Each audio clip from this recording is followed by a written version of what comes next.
Daşowudyň käbir döwlet dukanlaryny kunjary we kepek satmak gadagyn edildi, ammerlarda buğday adylýar. Daşowul vilayatynyň Gurban Sultan eji Saparymrat Niýazow we Görogly etraplarynyň döwlet dukanlaryny odurlar adamlara döwlet bahasynyň arzan hödürlenen kunjaranyň we kepegiň satywyna gadagynçylyk girdildi.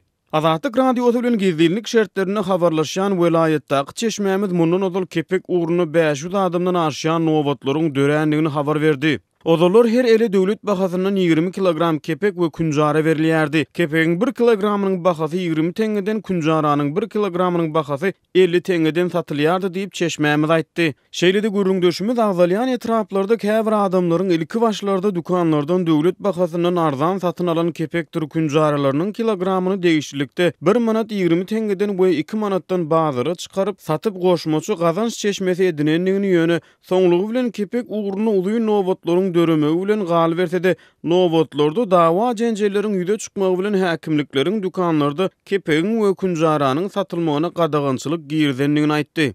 Indi soňky 2 hepdeden bäri vilayet häkimligi beýle nowatlary we nowatlarda ýüze çykýan dawa jenjelleri aradan aýyrmak maksady bilen döwlet dukanlaryna kepegiň satylmagyna gadagynçylyk girdipdir diýip vilayetdaky çeşmämiz gizlilik şertine gurrun berdi. Onun bellemegine göre döwlet dukanlaryna iýmiň satylmagyna girdilýän gadagynçylygyň başga da sebäpleri bar.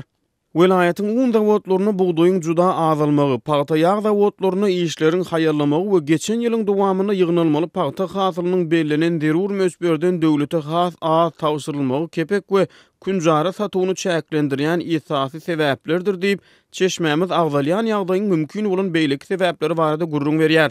Vilayetdaky un zawodyň jogapkär işgärleriniň aýtmagyna görä Daşowudyň un zawodlaryna öndürilen önümler häzirki wagtda beýleki vilayetlere berilýär.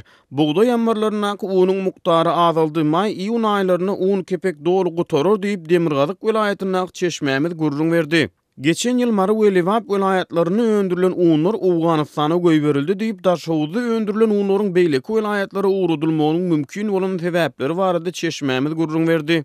Ýatladyp geçdik mundan odul kepek nowatlarynyň alynan we Daşow vilayatyna düşürildi diýilýän bir video fevral aýynyň aýagyna Azatlyk radiosyna peýda bolupdy. Bu videoda kepek uğrunaky dörän nowatlardaky basabaslyk görkezilýär. Şeýlede dekabr aýynyň aýagyna Daşow vilayatynyň Gurban Sultan eji we Niýazow etraplaryny kepegiň dawaly nowatlary barada maglumatlar peýda bolup, agzalýan etraplarda hatda kepegiň gara bazarynyň döränligi barada da maglumatlar gelip gowuşdy.